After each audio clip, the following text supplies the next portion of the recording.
ఈడేంట్రో gift పట్టుకొని పెద్ద plan చేసాడు అనుకోవద్దు. గిఫ్ట్ కొని డబ్బులు కంటే డబుల్ కూల్ అయితే గడుపుకున్నాము. ఏం జరిగిందనేది ఈ వీడియోలో చెప్తాను, పూర్తిగా చూసేయండి. అందరూ నమస్కారం బాబా, నేను మీ ఆరును. ఇవాళ మ్యాటర్ వచ్చేసి ఏంటంటే ఇంట్లో ఒక పూట అన్నం మిగిలిద్దామని కొంప నుంచి అయితే బయలుదేరాము. ఎక్కడికో అనుకున్నారు మా ఫ్రెండ్ పెళ్లికి. వెళ్ళేటప్పుడు ఉత్తి చేతులు ఎందుకని వెళ్ళేదారిలో గిఫ్ట్ షాప్ అయితే కనబడింది. అక్కడికి మేము మా ఫ్రెండ్స్ అయితే బయలుదేరాం గిఫ్ట్ కొనడానికి. అందరు చూసి ఒకటి డిసైడ్ అయ్యి ఒకటి అయితే ప్యాక్ చేసుకున్నాం గిఫ్ట్ తీసుకుని అక్కడ నుంచి మళ్ళీ అయితే బయలుదేరాము. మేము అక్కడికి వెళ్ళక ముందే మా ఫ్రెండ్స్ అయితే ఆల్రెడీ అక్కడికి వచ్చేసారు. ఇక్కడ కనబడుతున్న ఫ్రెండ్స్ అందరూ మా 10th బ్యాచ్ అనమాట. పెళ్లికి వెళ్ళిన తర్వాత పెళ్ల కొడుకు అయితే ఒక లుక్ ఇచ్చాము. వాడు కూడా మా సైడ్ ఒక లుక్ ఇచ్చాడు. వాడి ఇన్నర్ ఫీలింగ్ వచ్చేసి ఎందుకు దెంగి తినడానికి వచ్చారని చెప్పి నేను అడుగుతున్నా. సర్లే వాడు ఎంత అనుకోని మేము కూడా వచ్చింది దానికే కదా అని అనుకున్నా. ఇలా మా ఫ్రెండ్స్ పెళ్లి అయితే నాకు చాలా అంటే చాలా హ్యాపీ. ఎందుకు అనుకున్నారు, నేను పెళ్లి చేసుకొని నేను ఒకటే పాడైపోవాలా, వాడు కూడా పాడైపోవాలి కదా అనే ఫీలింగే.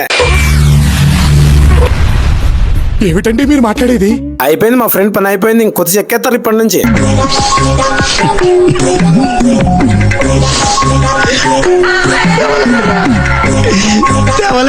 అలా కాసేపు పెళ్లి చూసి ఇలా బయటకు వచ్చాం మా ఫ్రెండ్స్ అంతా. అందరు డిస్కషన్ చేస్తున్నాము దేని గురించి అనుకున్నారు. ఏంట్రా ఇంకా అన్నం పెట్టలేదా అని దాని గురించి.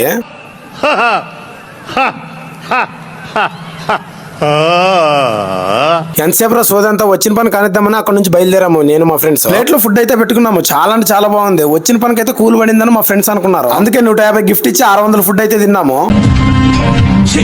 అక్కడ అన్నం తినంగానే వెంటనే బయలుదేరాము. ఎందుకంటే ఇంకొక పెళ్లికి వెళ్ళాలని. ఆ పెళ్లి వీడియో కన్నా మీరు వద్దన్న పార్ట్ 2 కింద వదులుతాను. ఎందుకంటే ఆల్రెడీ తీసాను కాబట్టి.